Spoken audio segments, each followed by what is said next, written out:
ቤንሻንጉል ናጽነት ግንባር ዘውፅኦ መግለፂ እዩ ንጠፍእ ኣለና ቤንሻንጉልን ጋምቤላን ሙሉእ ብሙሉእ ከጥፍኡና ኣብ ፓርላማ እንተይተረፈ ተዘራሪቦም ንምዃኖም መረዳእታ በፂሑና ኣሎ ህዝቢ ቤንሻንጉል ህዝቢ ጋምቤላ ክትለዓል ኣለካ ናጽነትካ ክተኽብር ክትክእል ኣለካ ህልውናኻ ክተረጋግጽ ክትክእል ኣለካ ዝብል መግለፂ ኣውፂሎ እዚኡ ምስ ዝቐነየ ናይ ኢትዮጵያ መንግስቲ እየ ዝብል ዘሎ ሓይሊ ከገብሮ ዝቐነየ ሽርሒ ኣብ ደደቢት እውን ክነመሓላልፎ ዝቐነና ከምቲ ዝረኣኹሞ መብዛሕትኡ ሰብ ኣብቱ ናይ ለምቅነ ምድላዋትና ብቴሌቪዥን ዝከታተልና እምበር ብዩቱብ ዝከታተልና ያው እንዳገለጽና ስለ ዝቐነና ብዙሕ ይረኣዮ ነገር ግን እንዳቅረብና ቀኒና ኢና ኢትዮጵያ ሕገ መንግስቲ ክትቅይር ትኸይድ ኣላ ናይ ምክክር ኮሚሽን ዝበሃል ናይ ኣብይ ኣሕመድ ሸርሒ መፈጸሚ ሓይሊ ንሓደ ወርሒ ዝኣክል ከኣቱ እየ ብሄራዊ ሓድነት ዶ ብሄራዊ ምክክር ዶ ክንገብር ኢና ሃገራዊ ምክክር ክንገብር ኢና ክብል ከሎ ሕገ መንግስቲ ናይ ምፍራስ ከይዲ ጥራሒቱ ጉዳይ ምክንያቱ ናይ ሕገ መንግስቲ ጉዳይ ከም ምዃኑ እቱ ዝርእዎ ትማል እውን እንተይተረፈ 35% ሕገ መንግስቲ ናይ ኢትዮጵያ ክቅየር ኣለዎ እዚን ክግበር ኣለዎ ኢሎም ናይ ኦሮሞ ብልጽግና ምስ ላዕለዎት መራሕቲ ናይ ኦሮሞ ብልጽግና ምስ ናይ ኣሜሪካ ኤምባሲ ዲፕሎማሰኛታት ከም ተዘራረቡ ኣቅሪብና ነርና ስካዕ ትማሊ ኣቅሪብናዮ ኢና ክብል ደለየ ስለዚ ሕዚ ብሄር ብሄረሰባት እታ ዝጣዕምዋ ኸሮመለ እንብላ እታ ጣዕሚ ናይ ብመንነትካ ምኽባር ብመንነትካ ምኹራዕ እትብል እዚኣ ለቂቆም ክኸዶ ይኽእሉን ማንም ብሄር ብሄረሰብ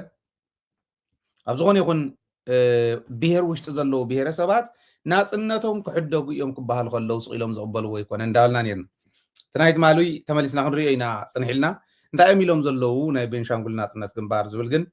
ክንሪኦ ቤንሻንጉልን ጋምቤላን ናብ ጎረቤት ክልላት ክትጠቃልላ ኣብ ፓርላማ ይሽራሕ ኣሎ እዮም ዝብሉ ተመልከት ኢትዮጵያዊ ዘበለ ኩሉ ኣብዚ ጉዳይ እዚ ክዓምም ኣብዚ ጉዳይ እዚ ብደንቢ ክሰርሕ ናይ ግድን ዝኾነሉ ግዜ በፂሕና ኣለና ነዚና ተጋሩ ኣብ ሚድያ ኢንቨስት ንግበር እሞ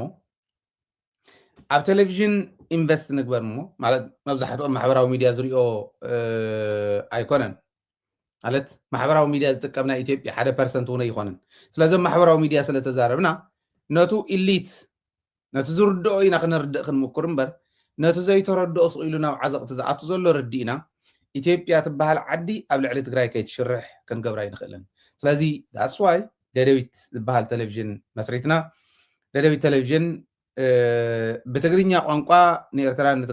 ንትግራይን ዘሎ ህዝቢ ንርድእ ኣለና ኣብ ኢትዮጵያ እውን ትግርኛ ዝሰምዕ ይሰምዓና ኣሎ ኣብ ከባቢ ሃገራት ኣብ ሱዳን ኣብ ዩጋንዳ ኣብ ካሊእ እውን ይስማዕ ኢስት ኣፍሪካ ሙሉእ ስለ ዝስማዕ ቴሌቪዥን ጣብያና ነገር ግን ካብዚ ሓሊፉ በምሓርኛ ብኦሮምኛ ብወላይትኛ ብካልኦት እውን ክንሰርሕ እንተኮይና ደደቢት ሓግዙ ንብሎ እዚኦም ክመፁ ምእንታኒ ስለዚ ኣብ ፓርላማ እንተይተረፈ ጉጅለ ቲም ተቋቂሙ ኮሚቴ ተቋቂሙ ናይ ቤንሻንጉልን ናይ ጋምቤላን ጉዳይ ክርኢ ጠቅላላ እዘን ክልላት እዚአን ናብ ዘን ጎረቤት ክልላት ክትጠቃለላ ተወሲኑ ኣሎ ይብሉ ናይ ቤንሻንጉልን ናይ ጋምቤላን ህዝቢ ንተኣኻኸብ ንተሓጋገዝ ንቃለስ ሓግዙና ካልኦት ብሄር ብሄረሰባት እዮም ዝብሉ ካብ ናይ ሸረሪት ካብ ናይ ሳሬት ማለት ካብ ናይ ሳሬት ክሪ ንታሕቲ ዝኾን ሓይሊ ዘለዎም ዓቕሚ ዘለዎም ሓይልታት ተኣኻኺቦም ቤንሻንጉልን ጋምቤላን ከም ዘይነበራ ክገብርዎ ይኸዱ ኣለዉ ወርቅና ክዘርፉ ወርቅና ክወሩ ክጉሕሉ ካሊእ ሃፍትና ክጉሕሉ እምበር ንዓና ከም ቤንሻንጉል ንጋምቤላ እውን ከም ጋምቤላ ከም ዘይደልይዎም ብደንቢ ዘረጋግጽ ከይዲ እዩ ይብሉ ቤንሻንጉል ናብ ኦሮምያ ጋምቤላ ናብ ኦሮምያ ዝተወሰነ ክፋል ናይ ቤንሻንጉል ጉም ዝበሃል ህዝቢ ከዓ ናብ ኣምሓራ ክዳወቡ እዚ ብጽሑፍ ደረጃ ብሰነድ ደረጃ ተዳልዩ ኮሚቴ እውን ነዚ ኢቫሉዌት ክገብር ተዳልዩ ኣሎ ይብሉ ህዝቢ ቤንሻንጉል ህዝቢ ጋምቤላ ሃፍትኻ ደልዮም ዝመፁኻ ወረርቲ ህልውናኻ ከጥፍኡኻ ክመፁ ከለዉ ከተላዓልን ክትቃለስና ይግድን እዩ ምስ መቃልስትኻ ኮንካ ነዞም ከም ዝገብሩ ስርዓት ነዞም ከም ዝገብሩ ግለሰባት ክድምስስ ክትስዕር ናይ ግድን እዩ ኣብ ጎንና ጠጠው ኢልካ እትሕግዝ ዘለኻ ናይ መላእ ኢትዮጵያ ብሄር ብሄረሰብ ከዓ ኢሎም መልእኽቲ እውን ኣሕሊፎም ኣለዉ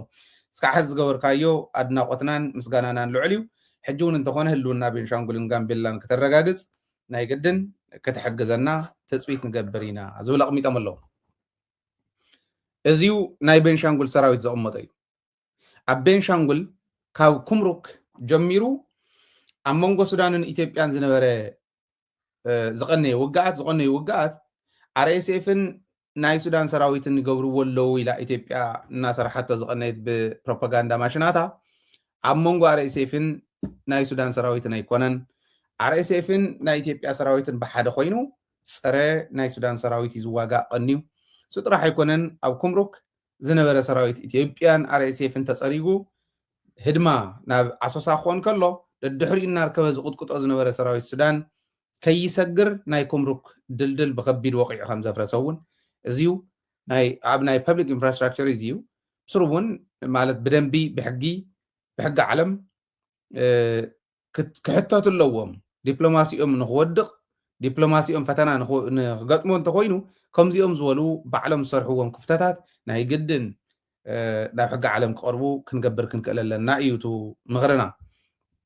ስለዚ ካብ ኩምሩክ ናብ ኣሶሳ ዝመፅእ ዘሎ ኩናት ኣብ ልዕሊ ህዝቢ ቤንሻንጉል ተፅዕኖ እንዳሕደረ ዋላ እንትኾነ ምስ ጎረባብትና ሱዳን ማለቶም እዮም ዝኾኑ ምስ ካልኦት ተቃለስቲ ኢትዮጵያውያን ምስ ፋኖ ኦላን ብፍላይ ከዓ ምስ ናይ ህዝቢ ትግራይ ሰራዊት ኮይንካ ምስ ካልኦት ነዚዩ ነቲ ሕዚ ፀረና ዝመፅእ ዘሎ ዝብልዎ ዘለው ስርዓት ፀርኡ ዝኾኑ መላፍንቲ ምስ ኩሎም ኮይና ንክንቃለስ ድልውነትና ነረጋግፅ ብዝብል እዩ ሙሉእ ትሕዝቶ ናይቱ መግለፂኦም ኣብ ፌስቡክ ፔጅና ኣቐሚጥናልኩም ኣለና ኣብ ቴሌግራም ቻናልና እውን ኣለኩም ኣንብብዎ ጥራሕተ ይኮነ ሓግዝዎም ንሓግዞም ካብ ኩሉ ላዕሊ ግን ሕዚ ቤንሻንጉል ሙሉእ ብሙሉእ ከምዚ ዓይነት መግለፂ ኣውፅኦም ኣሎ ናይ ቤንሻንጉል ሰራዊት እናጠንከረ ይኸድ ከም ዘሎ ብዓይንና ንርኢ ኣለና ብእዝና ንሰምዖ ኣለና ትሕዚ ምፅኣኽዎ መግለፂ እውን ሓደ እዩ ናይ ኢትዮጵያ መንግስቲ እየ ዝብል እውን ንቤንሻንጉል ከም ቤንሻንጉል ኣልዕልዎ ኦኬ ምስ ቤንሻንጉል ኮይኖም ሱዳን ወያነ ደጊፍዎም መንዩ ሻዕብያ ደጊፍዎም ንሱዳን ካብኡ ግን ናይ ቤንሻንጉል ሰራዊት ሒዞም ይመፁና ኣለዉ ኢሉ ቤንሻንጉል ከም ቤንሻንጉል ምልዓል እንድሕር ጀመረ ክንደይ ናይ ዝኣክልና ጠንከረ ይኸድ ከም ዘሎ ዘርኢ እዩ ንሕና ከዓ ብደንቢ ንከታተሎ ስለ ዝኾነ ይጥንክር ኣሎ እዩ ሕዚ እንታይ ኢና ንገብር ንሕና እዩ ኣብ ዘለናዮ ኮይና ኣብ ትግራይና ኮይና መግለፂታት እንዳውፃና ንቐፅል መንግስትና መግለፂ ምውፃእ ውሱ ፅቡቅ እዩ ንመፀ እውን ኢና ሓድሽ መግለፂ እውን ኣሎ መግለፂ እንዳውፃና ንቐፅል ወይስ ከምዚኦም ዝበሉ መቃልስቲ እናጠንከርና ፋኖ እውን ብወገኑ ቤንሻንጉል ብወገኑ ኦላ ብወገኑ ዓፋር እውን ከምኡ እዚኣቶም ፅቡቅ ባፈር እዮም ንሱዳን እውን ንትግራይ እውን ስለዚ ንዕኦም እንዳሓገዝካ ንሶም እውን ናፅነቶም ከረጋግፁ